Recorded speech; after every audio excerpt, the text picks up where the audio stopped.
السلام علیکم دوستو، یہ کہانی ہے ایک ایسی جنگ کی جس میں ایک طرف دنیا کی سب سے عظیم طاقت تھی، ایسی طاقت جو دنیا کی تمام بڑی بڑی سلطنتوں سے اپنا لوہا منوا چکی تھی۔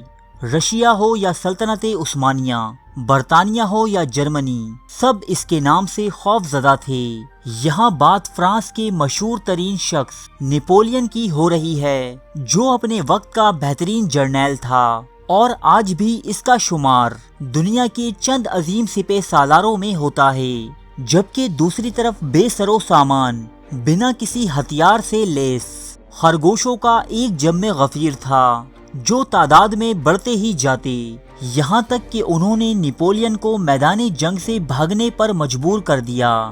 یہ نپولین کی زندگی کا سب سے شرمناک اور اذیت ناک تجربہ تھا۔ ایسی خفت نپولین نے اس سے پہلے کسی میدان جنگ میں نہ اٹھائی تھی۔ یورپ کی تاریخ کا یہ عجیب و غریب واقعہ جولائی 1807 عیسوی میں رونما ہوا کہ جب نپولین نے معاہدہ ٹلسٹ پر دستخط کیے۔ اس معاہدے کی رو سے فرانس اور روس یعنی رشیا کے درمیان چلی آ رہی جنگ ختم ہو گئی تھی۔ رشیا نے نپولین کی شرائط مانتے ہوئے اس سے صلح کر لی تھی۔ اب دنیا میں کوئی ایسی فوجی طاقت باقی نہ بچی تھی جو نپولین سے ٹکرا سکے۔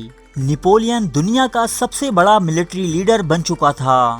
اس خوشی کے موقع پر نپولین نے اپنے اور اپنی فوج کے بڑے بڑے عہدے داروں کے لیے خرگوشوں کے شکار کا اہتمام کیا۔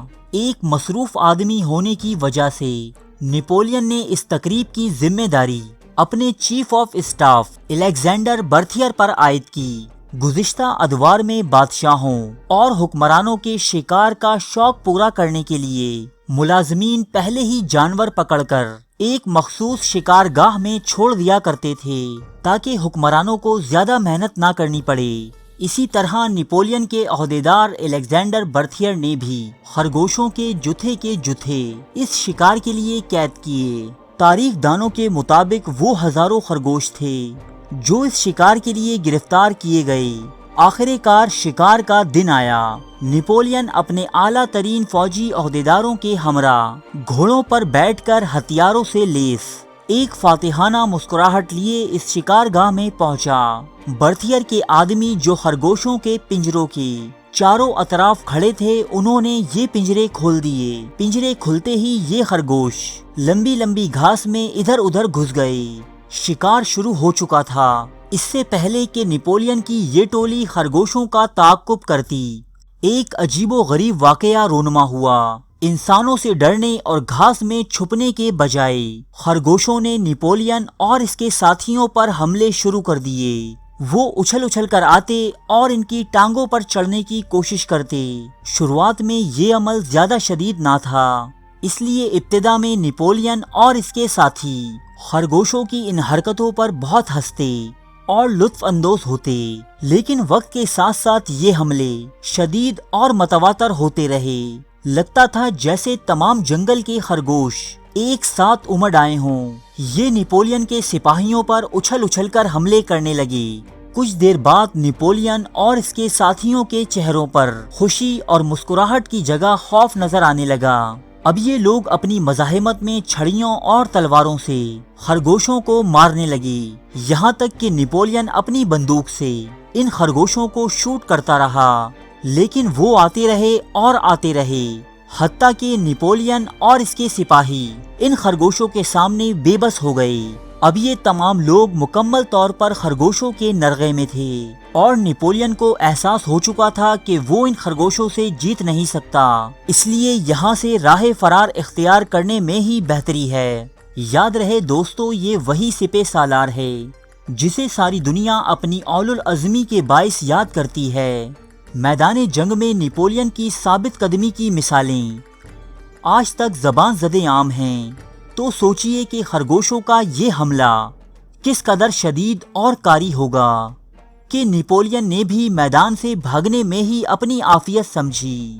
مشہور یورپی مورخ ڈیوڈ چینڈلر لکھتا ہے کہ یہاں نپولین اور اس کے جرنیلوں نے اپنے جنگی تجربے کا استعمال کرتے ہوئے خرگوشوں کے اس مشتعل جھنڈ کو 2 حصوں میں تقسیم کر دیا تاکہ نیپولین کی بھگی کو اس آفت سے نکالا جا سکے۔ اس بھگی کے کوچوان اور نیپولین کے محافظ ہاتھوں میں ہنٹر لیے خرگوش دور بھگانے کی کوششیں کرتے رہے، لیکن یہ سب بے فائدہ رہا اور بڑی تعداد میں خرگوش اس بھگی میں جمع ہو گئے جو نیپولین کی ٹانگوں سے ہوتے ہوئے اس کے جسم کے دیگر حصوں پر کھروچے لگانے میں کامیاب رہے۔ بالآخر کافی دور جا کر اس بھگی کو خرگوشوں کے حملے سے چھٹکارا ملا۔ نیپولین اس حملے پر ایسا سیخ پا ہوا کہ اس نے خرگوشوں کے معاملے پر ایک انکوائری بٹھانے کا فیصلہ کیا کہ آخر اس قدر معصوم جانور نے ایسا شدید حملہ کس طرح کیا، تو اس معاملے کا ذمہ دار اس شکار کو منعقد کرنے والا شخص الیگزینڈر برتھیئر تھا۔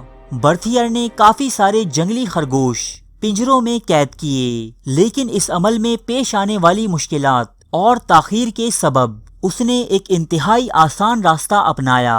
برتھیئر نے مقامی کسانوں اور مویشی پالنے والوں کے پالتو خرگوشوں پر قبضہ کر کے انہیں بھی جنگلی خرگوشوں کے ساتھ قید کر دیا۔ یہ وہ خرگوش تھے جو انسانوں سے مانوس تھے اور ان سے خوف نہ کھاتے تھے، لہٰذا جب انہیں آزاد چھوڑا گیا تو بجائے میدان میں ادھر ادھر بھاگنے کے یہ نیپولین اور اس کے فوجیوں کی طرف دوڑے۔ انہیں دیکھتے ہوئے وہ جنگلی خرگوش جو ان کے ساتھ قید تھے ان کا بھی حوصلہ بڑھا اور انہوں نے نیپولین کی شکاری ٹیم پر حملہ کر دیا۔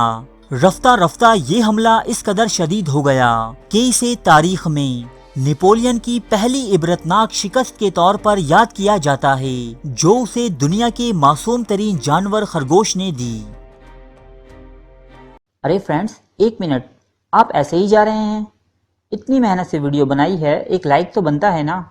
اور دوسرا یہ کہ آپ ہمیں اتنی بڑی دنیا میں دوبارہ کیسے ڈھونڈیں گے؟ تو اس کا حل یہ ہے کہ آپ ہمارے چینل کو سبسکرائب کر لیجئے اور اس بیل کے آئیکن کو کلک کر دیجئے۔ اس طرح ہمارے آنے والی تمام ویڈیوز آپ تک پہنچتی رہیں گی۔ ارے ڈریے مت، یہ بالکل فری ہے۔